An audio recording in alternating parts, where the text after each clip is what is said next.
Banished from her tower, Rapunzel found herself in the wild, her heart heavy with sorrow. The cold stone of her prison had been replaced by the endless, menacing shadows of the forest. The sorceress's cruel laughter still echoed in her ears, a chilling reminder of her sudden, brutal exile. For the first time, she was truly alone, the world she knew, the four walls of her tower gone forever. Her long golden hair, once a bridge for her beloved prince, now trailed behind her like a burdensome memory, catching on thorns and roots. The familiar scent of her room was gone, replaced by damp earth and decaying leaves. Every rustle of the wind sounded like a whisper of doom, and the vast, dark unknown stretched before her, a terrifying maze with no exit. She was a songbird with a broken wing, cast from her cage only to face a world far more dangerous. Her cries echoed into the night, but no answer came. "My prince, where are you?" she called out, her voice raw and desperate. Only the sighing of the wind and the hooting of a distant owl responded.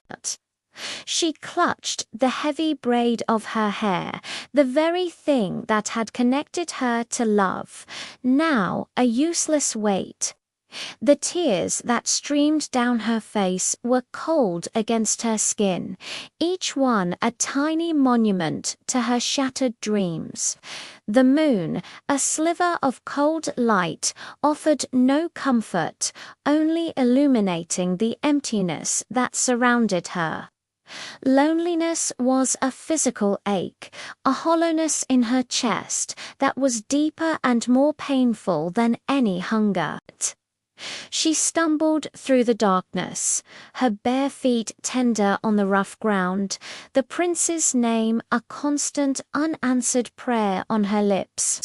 Every shadow seemed to mock her, every silent tree a witness to her despair. The forest whispered with strange voices, and every shadow felt like a threat. As night deepened, her hunger became a gnawing pain in her stomach. Her body, unaccustomed to such hardship, trembled with weakness and fear.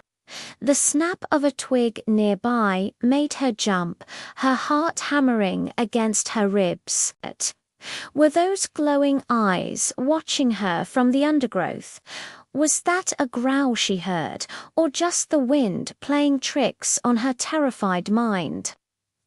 The world outside her tower was not the gentle, sunlit place she had imagined.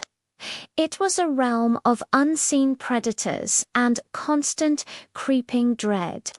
She pressed herself against the trunk of an ancient oak, trying to make herself small, invisible. The cold seeped into her bones, and for a moment she wished for the familiar, if lonely, safety of her tower. Out here, she was just prey. Yet, through her fear, she found the strength to gather twigs and leaves for shelter. A spark of defiance, tiny but fierce, ignited within her. She would not let the forest consume her. She would not let the sorceress's cruelty be the end of her story. With trembling hands, she began to work. She remembered the birds she'd watched from her window, how they wove their nests with such care. Mimicking them, she gathered fallen branches, leaning them against a low-hanging bow. She wove a lattice of smaller twigs and packed it with armfuls of dry leaves, creating a small, crude lean-to. It was nothing like her soft bed in the tower, but it was hers.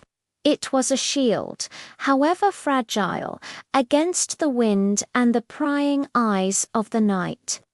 As the first fireflies began to glitter around her humble creation, they looked like tiny floating lanterns. And for the first time in what felt like an eternity, she felt a flicker of accomplishment. Her thirst led her to a small, gurgling brook, its water so clear she could see the smooth stones on its bed. Kneeling, she cupped her hands and drank the cool liquid a balm to her parched throat. It was the purest, most refreshing drink she had ever tasted. Nearby she found a bush laden with dark, plump berries. Hesitantly, she picked one and tasted it. A burst of sweetness filled her mouth, chasing away the metallic taste of fear. It wasn't a feast, but it was life. She tasted the sweetness of berries and drank from a crystal stream. As the morning sun filtered through the canopy, casting the forest in a soft, ethereal light, Rapunzel saw a different kind of beauty. Not the curated beauty of her tower view, but something wilder, more resilient. The forest was no longer just a place of terror. It was also a provider. Days passed, and Rapunzel learned to endure. She learned which mushrooms were safe to eat, and which plants had roots that could be roasted. She used a sharp stone to cut a length of her own hair, weaving the strong golden strands into a sturdy rope for climbing or a fine thread for mending the tears in her simple dress. She learned to read the sky for signs of rain and to find her way by the position of the sun. The forest was a harsh teacher, but its lessons were vital. She grew stronger, her hands calloused, her skin tanned by the sun. The princess who had waited in a tower was fading, and in her place a survivor was being forged. Each sunrise was a small victory, each sunset a promise that she had made it through another day. Still, her heart ached for the prince, whose voice once filled her days with joy. During quiet moments, as she sat mending her clothes or weaving a basket from reeds, her mind would drift back to him. She would remember the warmth of his hand, the kindness in his eyes, and the sound of his laughter as he climbed her golden braid. He had been her only link to the outside world, her only promise of a future beyond the tower walls. These memories were both a comfort and a torture. They were a reminder of the love she had found and the happiness that had been so cruelly stolen from her. Was he looking for her? Did he think she had abandoned him? The uncertainty was a constant, dull ache, a wound that her newfound survival skills could not heal. In the stillness of the night, she wept for what she had lost. Sometimes the weight of it all became too much to bear. She would lie on her back, gazing up at the indifferent stars scattered across the inky black sky, and the tears would come. She cried for her lost prince.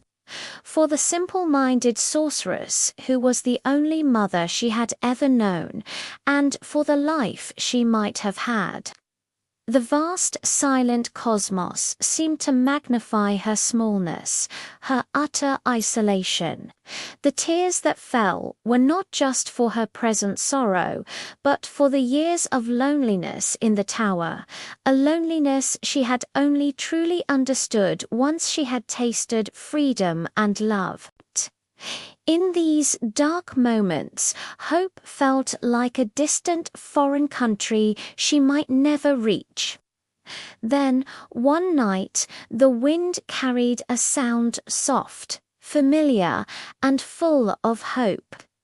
At first, she thought it was a dream, a trick of her longing mind.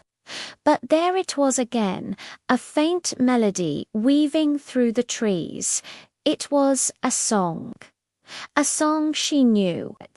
It was the tune the prince used to sing to announce his arrival, a secret melody that belonged only to them. She sat bolt upright, her heart pounding a frantic rhythm against her ribs. Wiping the tears from her eyes, she listened, straining her ears against the sounds of the forest. It was real, faint but real. A wave of energy, of pure, unadulterated hope, washed over her, chasing away the despair. He was here. He was looking for her. Her journey was not over. The forest would not keep her forever. Getting to her feet, she felt a new resolve harden within her. The weakness, the fear, the sorrow, they all receded in the face of this one beautiful sound. She looked in the direction of the music, a path illuminated by a sudden break in the clouds, bathing the woods in a soft lunar glow. Her long golden hair, no longer a burden, seemed to catch the moonlight, shimmering with a faint, magical light of its own. She took a step, then another, her pace steady and determined. She didn't know what lay ahead, but it didn't matter.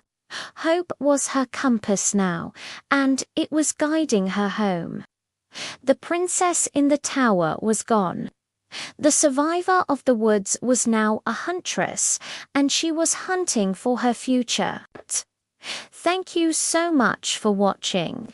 This is just the beginning of Rapunzel's new journey. What do you think will happen next? Let me know in the comments below. And if you enjoyed this story, please hit that like button and subscribe for more tales of courage and hope. We'll see you in the next video.